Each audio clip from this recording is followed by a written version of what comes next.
Assalamualaikum warahmatullahi wabarakatuh. Saya Abdul Hakim dengan NIM 12102201094 dari kelas HKI 5B.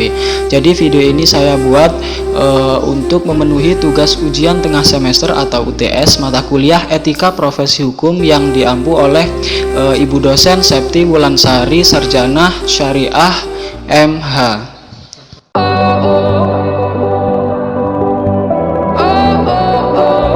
Sebelum saya membahas dan menjelaskan lebih tentang profesi hukum, di sini saya terlebih dahulu membagi materi ini ke dalam 5 poin utama.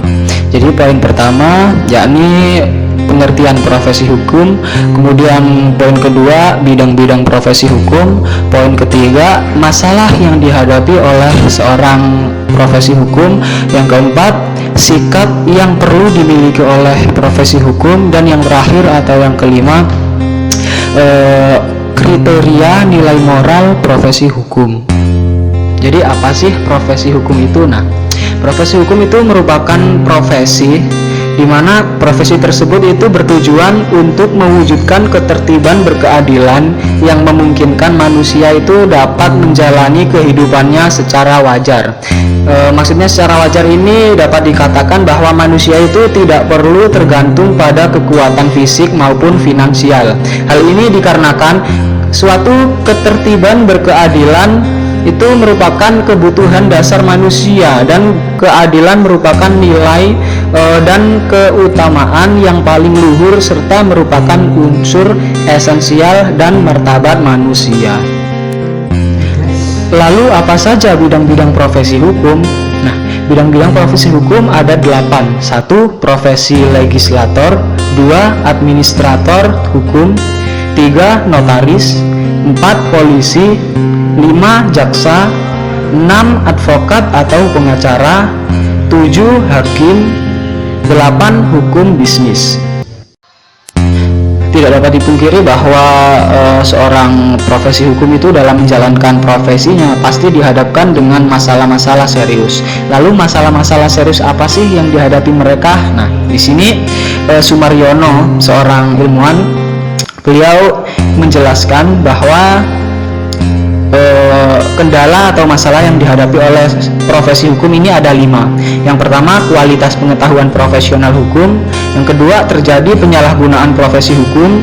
Kemudian yang ketiga, kecenderungan profesi hukum menjadi kegiatan bisnis. Yang keempat, penurunan kesadaran dan kepedulian sosial. Dan yang terakhir, yang kelima, kontinuasi sistem yang sudah usang. Adapun sikap yang harus dimiliki oleh para profesi hukum menurut Noto Hamijojo ini ada 5 sikap. Yang pertama, sikap kemanusiaan. Sikap kemanusiaan ini artinya tidak hanya menghadapi hukum secara formal, melainkan kebenaran yang sesuai dengan hati nurani. Kemudian yang kedua, sikap keadilan. Artinya seorang profesi hukum itu mencari kelayakan yang dengan perasaan masyarakat, hak atau kewajiban. Yang ketiga, sikap kepatutan. Artinya para profesi hukum ini mencari pertimbangan untuk menentukan keadilan dalam suatu perkara konkret. Dan yang terakhir, yang keempat, sikap kejujuran. Sikap kejujuran ini menyatakan suatu hal yang benar menurut apa adanya, apa yang sebenarnya terjadi, apa yang itulah, serta menjauhi yang tidak benar dan tidak patut. Nah, poin terakhir tentang kriteria nilai moral profesi hukum. Jadi di sini seorang ilmuwan, Frans Magnus Suseno, beliau mengemukakan 5 kriteria nilai moral yang kuat yang mendasari kepribadian seorang profesi hukum. Di antaranya kejujuran, bertanggung jawab, kemandirian, keberanian, serta otentik.